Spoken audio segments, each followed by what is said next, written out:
paid how much for a mutt? Northwest Doodle Dogs edition. This one was a doozy. They have 5 litters on the ground right now. They have Stella and Cider, Evie and Cider. It cut off their names. It also says 419, but based on the go home date, I assume they meant 619. Gucci and Cider, these were born at the end of last year, but they have 2 available for guardian home placement. Sharon Blitz, and Feta and Cider. There are at least 17 puppies in their house from these litters. As far as upcoming litters, we have Nova and Jack, Bailey and Jack, Lucky and Cider, Bailey and Cider, Moira and Cider. This one is Feta and Dre. Mind you, this only takes us through the end of August. Their upcoming Pomapoo, they just say that they will be announcing some in the fall. This just talks about what their guardian home placement is, and apparently these dogs are the best of the best, which, like, by what metric? They charge $3,800 for all of their mixes. Now, if you want a purebred poodle, it's $2,800 for pet pricing, but if you want full rights, it depends on what color it is. There's the pyramid scheme. Also, just to note, they don't just have Cavapoos and Pomapoos, they have Aussie Cavapoos and Golden Cavapoos. All right, let's get into all of their females. We've got Fetty, Shirley, Moira, Josie, Gucci, Kona, Reese, Patty, Flo, Kaya, Evie, Cinder, Not a Poodle, says Coco, Twyla, Bailey, Mila, Sally, Posh, Leo, Bailey, Betta, Rue, Lola, Nova, Brinkley, Cher, Catalina, Phoebe, Bonnie, Loud, Bella, Gabby, Lucky, and Memphis May. If we're counting, that's 34.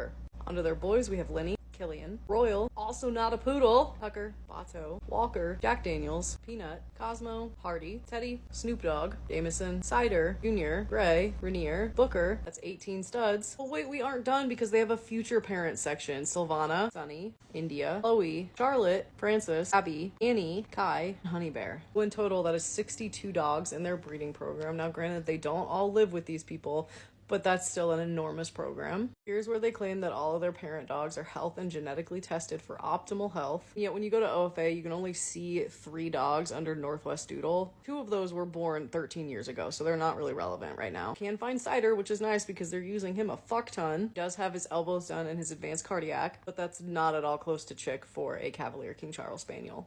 There are 2 people behind this program, and in their About Them section, they talk about how one of them has been in the veterinary medicine field for over 25 years. I want to draw attention to this fact because so many people assume that anyone who works in veterinary medicine is educated on ethical breeding, and that is just completely 100% false. In fact, in my experience, a lot of people involved in veterinary medicine are completely uneducated on ethical breeding. So many of them are completely against breeding at all, which is wild to me, but that's beside the point. This person may have veterinary medical experience, but she is 1/2 of a literal puppy mill. You still need to do all of your vetting and research of a breeder, even if they work in veterinary medicine. Doesn't matter what job they do, you still need to make sure that they are actually ethical.